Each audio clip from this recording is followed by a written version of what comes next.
السلام عليكم ورحمة الله وبركاته. نحمده ونصلي على رسوله الكريم. أما بعد فأعوذ بالله من الشيطان الرجيم. بسم الله الرحمن الرحيم.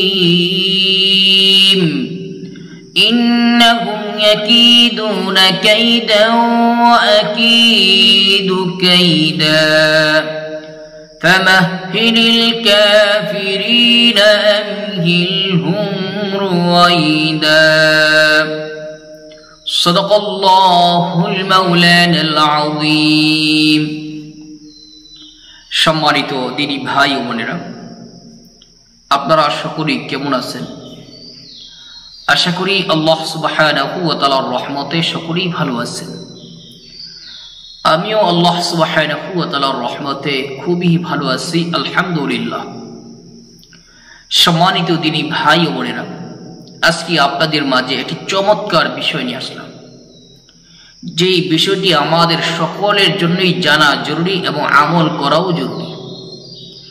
বিষয়টি হইতেছে কালো জাদু থেকে আমরা কিভাবে নিজেকে বাঁচিয়ে রাখব, আমার পরিবার লোকদেরকে বাঁচিয়ে রাখব। কেউ যদি আমার ফ্যামিলির ভিতরে, পরিবারের ভিতরে কালো জাদুতে আক্রান্ত হয়ে যায়, তাকে কিভাবে বাঁচাইব?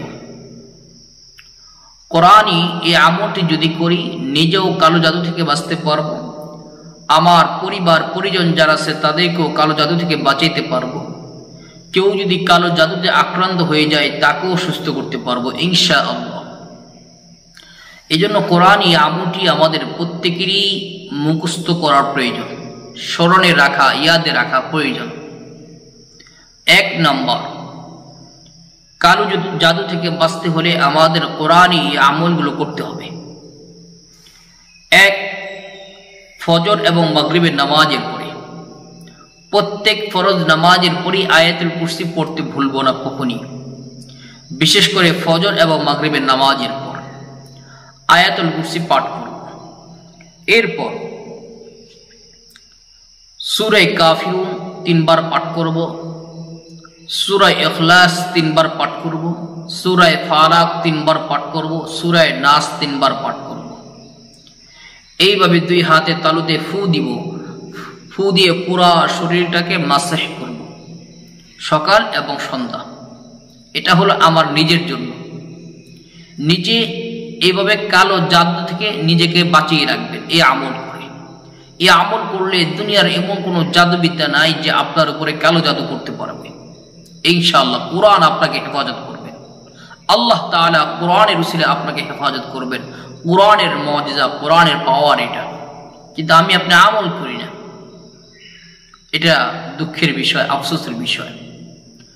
এরপর আমার পরিবারের লোকদেরকে আমরা কিভাবে কালো জাদু থেকে হেফাজত করব? আমার পরিবারের লোকদের জন্য কোরআনে কারিমের বেশি বেশি ঘরে তেলাওয়াত করা, কম হলো সকাল সন্ধ্যা কিছু সময় কোরআনে কারিমের তেলাওয়াত করা। কেননা হাদিসের মধ্যে আসছে, যে ঘরে কোরআনে কারিমের তেলাওয়াত হয়, ওই ঘরে শয়তান কোন ওয়াসওয়াসা, শয়তানের প্রভাব ফেলাইতে পারে না। আর কালো জাদু এগুলো শয়তানের প্রভাব, এটা শয়তানের প্রভাব, শয়তানের ক্ষমতা। আমি আমার ঘরে কোরআনে কারিমের তেলাওয়াত করব, শয়তানের সকল প্রকার বাহাদুরি আমার ঘর থেকে বাহির হয়ে যাবে। শয়তানের কোনো ক্ষমতার প্রভাব আমার ঘরে ফেলাইতে পারবে না। কোরআনে কারিমের কোন আয়াতগুলো, কোন সূরাগুলো তেলাওয়াত করব? যদি কোরআন পড়তে পারি, তাহলে কোরআনে কারিম যে কোনো জায়গা থেকে আমরা তেলাওয়াত করতে পারবো, কোনো সমস্যা নাই। সূরা ইয়াসিন তেলাওয়াত করতে পারেন, সূরা ওয়াকিয়া তেলাওয়াত করতে পারেন, সূরা জিন তেলাওয়াত করতে পারেন। তো যারা আমরা কোরআন তেলাওয়াত করতে পারি না, দেখে দেখে পড়তে পারি না, আমরা কি করব? আমরা সকাল সন্ধ্যা ঘরে সূরাতুল ফাতিহা তেলাওয়াত করব। যেহেতু সূরাতুল ফাতিহা আমরা জানি, সকলে মুখস্থ আছে, উচ্চ আওয়াজে পড়ব, যাতে আমার ঘরের প্রত্যেকটা কোণা কোণায় যেন আমার কোরআনে কারিমের তেলাওয়াত ঘরে পৌঁছায় যায়। এরপর সূরা ফালাক, সূরা নাস ইত্যাদি পাঠ করব। 1 গ্লাস পানি নিব, 1 গ্লাস বা 1 বোতল পানি নিব, কয়েকবার ইস্তেগফার পড়ব, কয়েকবার দুরূদ ইব্রাহিম পড়ব। এরপর আলহামদু সূরা, এই সূরাটি 11 বার পাঠ করব। সূরা কাফিরুন, সূরা ইখলাস 11 বার পাঠ করব। সূরা ফালাক, সূরা নাস 11 বার পাঠ করব। ওই গ্লাসের পানিতে বা বোতলের পানিতে ফু দিব। আল্লাহ তাআলা গুণবাচক নাম অনেকগুলো, এর মধ্যে অন্যতম একটি হইতেছে ইয়া কাহ্হার। আল্লাহ তাআলার এই গুণবাচক নামটি পাঠ করব 500 বার, ওই পানির মধ্যে ফু দিব। আয়াতুল কুরসি পাঠ করব 7 বার, ওই পানির মধ্যে ফু দিব। এরপর ওই পানিটা ভালো করে রেখে দিব। আমার ফ্যামিলি, পরিবার লোকদেরকে বলবো মাঝে মাঝে দিনে একবার হলেও যেন এই পানির সাথে মিশিয়ে এই পড়া পানিটা একটু খায়। মাঝে মাঝে পুরা ঘরের 4 কোণায় এইভাবে ছিটিয়ে দিব, পানির সাথে মিশিয়ে ছিটিয়ে দিব।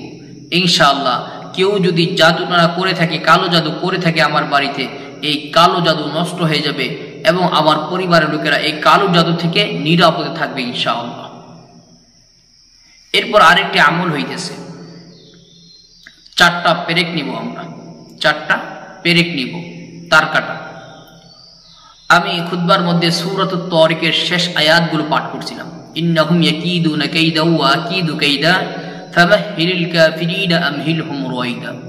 এই আয়াতগুলো 125 বার পাঠ করব, একটা পেরেকের মধ্যে ফু দিব। বিসমিল্লাহ, প্রত্যেকবার শুরুতে বিসমিল্লাহ পাঠ করতে হবে। আবার 125 বার আয়াতে কারিমা 2টা পাঠ করব, আবার আরেকটা পেরেকের ফু দিব। এভাবে 4টা পেরেকে ফু দিয়ে এই 4টা পেরেক আমার বাড়ির 4 কোণায় আমি লটকিয়ে রাখবো অথবা পুঁতে রাখবো ইনশাআল্লাহ। এর কারণেও আপনার ঘরে কালো জাদু থেকে নিরাপদ থাকবে। কালো জাদু কেউ প্রভাব আপনার ঘরে ফেলাইতে পারবে না। আর আপনার ঘরে যদি ফেলাইতে না পারে তাহলে আপনার পরিবারের লোকেরাও কিন্তু নিরাপদে থাকবে, বাচ্চারাও নিরাপদ থাকবে। আল্লাহ তাআলা আমাদেরকে এই কালো জাদু থেকে হেফাজত করুক। যারা এই কালো জাদুতে আক্রান্ত হয়েছে তারাই জানে এটা কি পরিমাণ মুসিবত। আল্লাহ তাআলা এই সকল জাদুটনা থেকে